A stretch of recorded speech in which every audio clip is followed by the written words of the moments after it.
Okay, is that good? Sound good? Well, how did you guys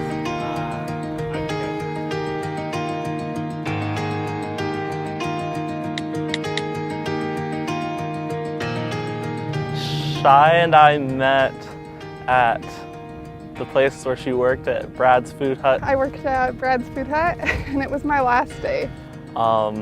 Me and my roommate Zach, it was the weekend right before the semester started, and we were hungry and we went to go get food there. And I thought they were both pretty cute. I was like, oh, and then I noticed Chase first because he was wearing his hat backwards, and I was like, oh, I want to see him without a hat. My first thought was she was like super cute. I went out to take their order, and they asked me for a notepad and a pen.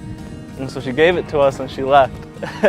And so we left both of our numbers on there because, like, you know, it was kind of a battle for her. So after they gave us their numbers, later that night they texted me and another girl, both gave them our numbers. So we forgot to put something in their bag, some sauce or something. They forgot my roommate's sauce. So they both texted us and they're like, you forgot our sauce. So we both texted him at the same time, and he said, you forgot my white sauce. And I said, I can't believe you forgot their white sauce. And so they got it at the same time, and I guess that's how we met. Yeah, that's after, and we just started talking after that and became friends, and we hung out a few times, but I didn't think anything of it really. I was like, oh, we'll hang out, but that's about it. My mom got kind of upset when she found out that we kissed before our first date. And he asked me to come over and watch a movie with him. We were in my basement at my house. We were watching a movie,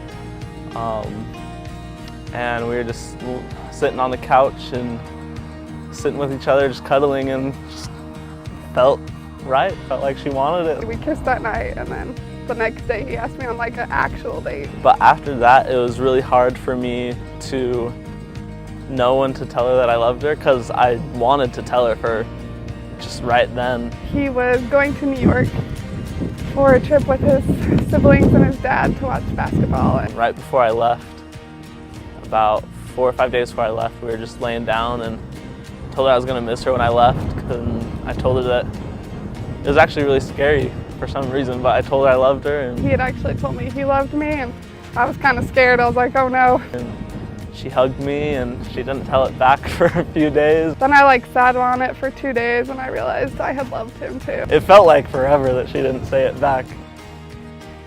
Started talking to my Uncle James to make the ring. And the main thing about getting engaged to her is that I wanted to make sure she didn't know about it when it happened. He sent the ring to my house in Las Vegas to my parents, and my parents were gonna forward it to me. And it ended up getting lost for like 3 days in the mail. And so I got it on Friday, and that was January 2nd. And I was really sick that day. Like, I had to call out of work and everything. We were planning on coming down to Las Vegas that night. And so I told her I just wanted to wait till the morning to come down, but then a package came to our door, and it was the ring, and I opened it. I was like, I can't wait to do this. So I texted her, I was like, hey, we're leaving tonight. Driving down, and he asked me to drive because he wasn't feeling well. So I was like, hey, we're gonna meet my family for dessert, because I knew that she'd be like in sweats when we're traveling down to Vegas. He wanted to make sure I wasn't in like sweat. I said, hey, my dad texted me, they already went to get dessert. He's like, let's stop and look at the temple lights. And she's like, okay, because we'd been planning on doing that for a while. We walked around, and we went back into this corner. There's kind of like, not really a gazebo, just a bunch of stuff set up with lights, and there's a bench, and we sat and talked and stood, and we're just hugging, and told her I loved her. And then I got down on one knee and asked her if she would marry me, showed her the ring. She said yes, of course. I was like, totally out of surprise. I didn't even know it was coming. I love you so much, Shy. And so I'm just so grateful that I was able to know where to go and where to be to find you, and I'm glad I love you.